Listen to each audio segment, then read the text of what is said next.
महाग असल्यामुळे, माझे आई वडील शेती करत असल्यामुळे, शेतमजूर असल्यामुळे थोडीशी शेती आहे आमच्याकडे, त्याच्यामुळे तेवढा पैसा जमवला जाऊ शकत नव्हता. त्याच्यामुळे मी आज माझ्या आई वडिलांसोबत शेतीत काम करतो स्वतःच्या. 12वी सायन्स झालेला मुलगा आहे. आरक्षणाच्या मुळे सगळ्यात मोठा फायदा म्हणजे त्याला जे शिकायचंय, त्याला जे करायचंय त्या ठिकाणी तो ऍडमिशन घेऊ शकेल, त्या ठिकाणी शिक्षण घेऊ शकेल. काही महिला आंदोलक आपल्या सोबत आहेत. गर्दीत सहसा येणं महिला टाळतात. तुम्ही आलाय, एवढी गर्दी, एवढं सगळं. मी एकटी नाही आलेली, माझी 3 वर्षाची मुलगी माझ्या बरोबर आहे. कारण हा जो इतिहास आज जरांगे पाटलांनी घडवलाय ह्याचे आम्ही साक्षीदार आहोत. ह्या गोष्टीचा आम्हाला अभिमान आहे. त्याचबरोबर पाटलांच्या प्रयत्नांना जे यश आलेलं आहे आणि सरकारने ज्या आज आमच्या मागण्या मान्य केलेल्या आहेत त्यासाठी आम्ही सरकारचे आभारी आहोत. आणि त्याचबरोबर मुंबईकरांनी जे सहकार्य केलं आमच्या बांधवांना त्यासाठी आम्ही मुंबईकरांचे पण आभार मानतो. त्याचबरोबर आजपर्यंत जे पण आंदोलनं मुंबईमध्ये झाली आणि त्यानंतर आज जे पाटलांना यश आलेलं आहे. दुसरी गोष्ट, आता आम्ही पुढे 1 तासासाठी याच्यासाठी थांबलेलो आहे. सरकारने मागण्या केलेल्या आहेत, पण अजून जीआर हातामध्ये आलेलं नाहीये.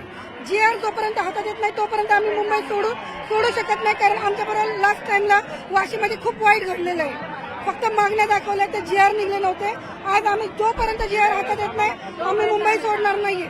गुलाल उधळायसाठी आम्ही वाट बघतोय. कारण ज्यावेळेस गुलाल उधळणार, ज्यावेळेस जीआर हातात येणार त्यावेळेस आम्ही खुशीने मुंबई सोडणार. आणि मुंबईकरांनी जे आम्हाला सहकार्य केलं त्याबद्दल आम्ही मनापासून मुंबईकरांचे आभार मानतो. तुम्ही गुलाल उधळल्याचं बोललात, म्हणून गुलाल तर मागच्या वेळी उधळला होता, गुलाल आत्ताही उधळला. चुकीचा गुलाल होता. मी तेच सांगते की तो गुलाल चुकीच्या पद्धतीने उधळला गेला होता. आमची फसवणूक झाली होती. यावेळेस ती फसवणूक होऊ नये म्हणून आम्ही जीआर हातात यायची वाट बघतो. ज्या क्षणाला जीआर हातात येईल त्याच वेळेस आम्ही खरं गुलाल उधळणार आणि हसत इथनं जाणार. गाव कोणचं? एक गाव कोणचे? जिल्हा जालना, तालुका घनसावंगी. एक माझा जिजाऊ माताला माझा एक मानाचा मुद्रा करून एक बोलतो मी.